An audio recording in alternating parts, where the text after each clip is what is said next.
Bonjour à tous et bienvenue dans cette nouvelle vidéo InAcademy dans laquelle nous allons parler, comme son nom l'indique, de l'héritage en Java. Donc cette vidéo fait suite à la précédente vidéo sur les objets. Euh, Justement, là, il y a encore le code qu'on a utilisé pour expliquer ce qu'est les objets. Donc, je vais prendre le temps de supprimer et on va expliquer la suite directement pour parler des, euh, de l'héritage. D'accord? Avant de commencer et de rentrer dans le vif du sujet, vous pouvez vous abonner à la chaîne YouTube, activer la cloche, mettre le pouce bleu pour soutenir et mettre des commentaires si vous avez des questions. Je prends toujours le temps de répondre à toutes les questions. Il y a également notre site internet inacademy.com dans lequel vous pouvez retrouver tous nos cours d'apprentissage. Comme ça, vous pouvez apprendre à votre rythme et également toutes les vidéos qui sont présentes. OK? Donc, l'héritage en Java, c'est un concept très important et très utilisé que je vais expliquer juste ici. Donc là, je vais hop, faire un petit peu le ménage. Avec les objets, on avait utilisé les voitures. On va un petit peu changer, simplement pour ne pas toujours donner les mêmes exemples. Donc, je supprime la classe voiture. J'ai encore une fois juste la classe main qui lance le programme en Java. Comme vous le savez maintenant, si vous en êtes ici dans la série de vidéos, c'est que vous avez compris ce principe-là. Ok? Donc, à chaque fois, j'aime bien moi mettre des commentaires. Donc, aujourd'hui, on parle de l'héritage. L'héritage, qu'est-ce que c'est? C'est un concept en programmation orientée objet qui va permettre à une classe fille de récupérer les attributs et les méthodes d'une classe parente. Ok? Donc, par exemple, je vais avoir une classe parente qui va être animal, d'accord? Donc, qui va être tout en haut de la chaîne. Et en dessous, je vais avoir des classes enfants. Donc, classe fille, par exemple, ça va être chien. Encore une classe fille, voilà, ça va être, par exemple, je sais pas moi, chat. OK? Donc, dans ma classe qui est tout en haut, donc la classe parent, je vais avoir des attributs. Par exemple, le but, en fait, de l'utilisation de l'héritage, c'est de ne pas avoir des duplications, de ne pas dupliquer le code, de ne pas réécrire encore une fois la même chose. Et par exemple, dans les animaux, eh bien, il y a des attributs qui sont les mêmes, qui sont communs à tous les animaux. D'accord? Par exemple, tous les animaux ont un nom, tous les animaux mangent et tous les animaux dorment. Donc ça, tout ça, ce sont des choses. Donc on aurait pu aussi faire la même chose avec les voitures. Là, cette fois-ci, ça aurait été plutôt, la classe parente, ça aurait été plutôt véhicule, d'accord? Et les classes filles, ça aurait plutôt été, voilà, voiture ou moto, d'accord? Et donc, dans la classe véhicule, on aurait mis plutôt, par exemple, démarrer, parce que tous les véhicules démarrent, tous les véhicules ont une marque, ok? Tous les véhicules ont une année, d'accord? Et ensuite, une fois qu'on est dans les classes en dessous, donc dans les classes filles, là, on va rentrer un petit peu plus dans les détails et avec des attributs qui sont propres à la classe. D'accord? Par exemple, le nombre de roues. Là, c'est différent sur une voiture et sur une moto, d'accord? Mais il y a des attributs qui sont les mêmes. Donc, pour ne pas les dupliquer, on va les mettre dans la classe parente et les classes enfants vont hériter de ces classes, ok? Donc là, on va rester sur les animaux. Voilà. Et on va rester, par exemple, sur chien. C'est très bien. Voilà. Alors, donc je vais créer une classe qui va s'appeler animal, avec la majuscule comme d'habitude. Et ici, on va voir un nouveau mot. Comme vous le savez, on pouvait mettre soit public, ce qui permet à l'attribut d'être accessible partout dans l'application, soit private, qui le rend non accessible, mais derrière on crée les getters et les setters pour pouvoir y accéder. Donc on va voir le troisième mot qui est protected. Protected, c'est un peu comme private, sauf que dans les classes enfants, on va pouvoir y accéder. D'accord?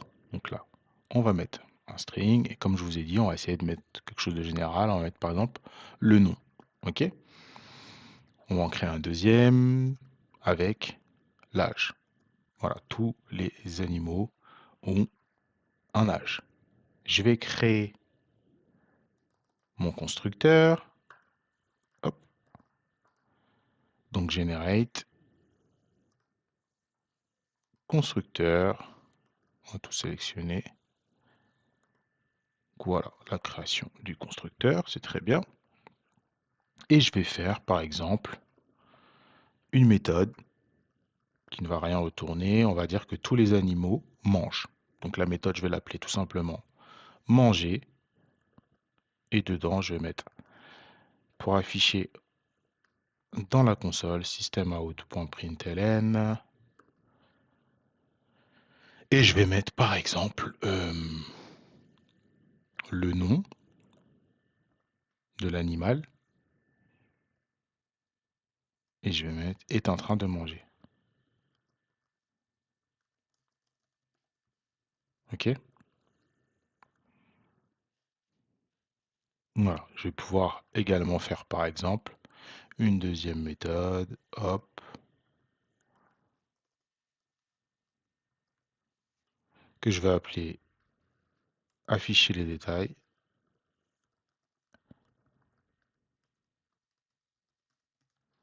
Voilà, et dedans, je vais mettre par exemple nom, deux points plus le nom, pour afficher le nom, d'accord? Plus l'âge, deux points, et je vais afficher l'âge. OK? Suite à ça, une fois qu'on a fait ça, je vais créer une autre classe. Et là, c'est là qu'on va rentrer dans l'héritage, encore avec la majuscule. Je vais créer le chien. Et c'est ici, en fait, que le mot-clé est important. On va utiliser le mot-clé extend. Donc, la classe chien va étendre la classe animal. Et c'est ce phénomène-là qui va faire qu'on va pouvoir accéder, si vous voulez, à à tous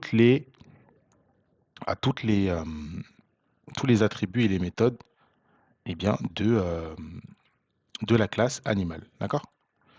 Donc voilà. Juste là, on va lire. Il réclame un constructeur. Donc on peut le créer directement comme ceci.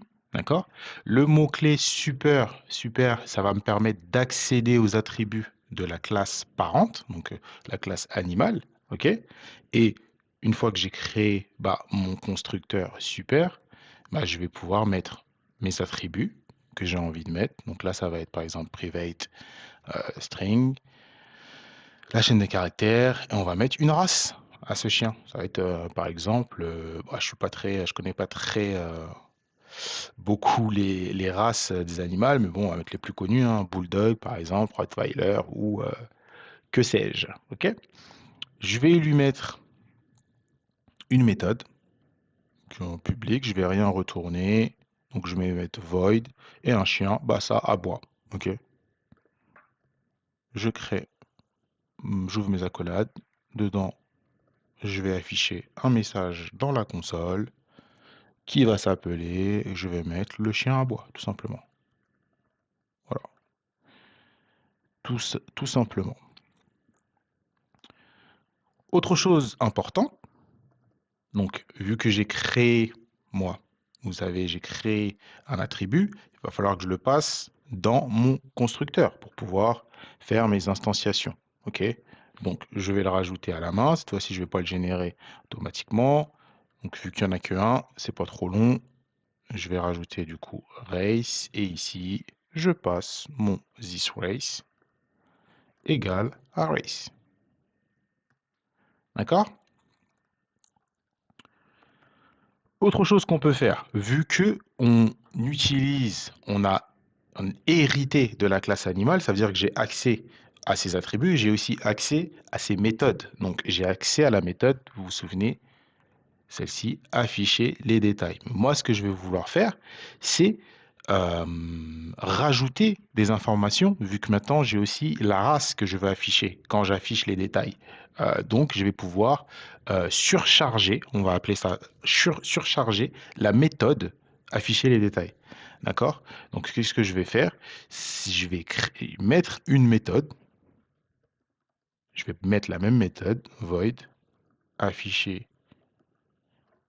Je vais pas me prendre la tête, je vais faire un copier-coller, hop, voilà.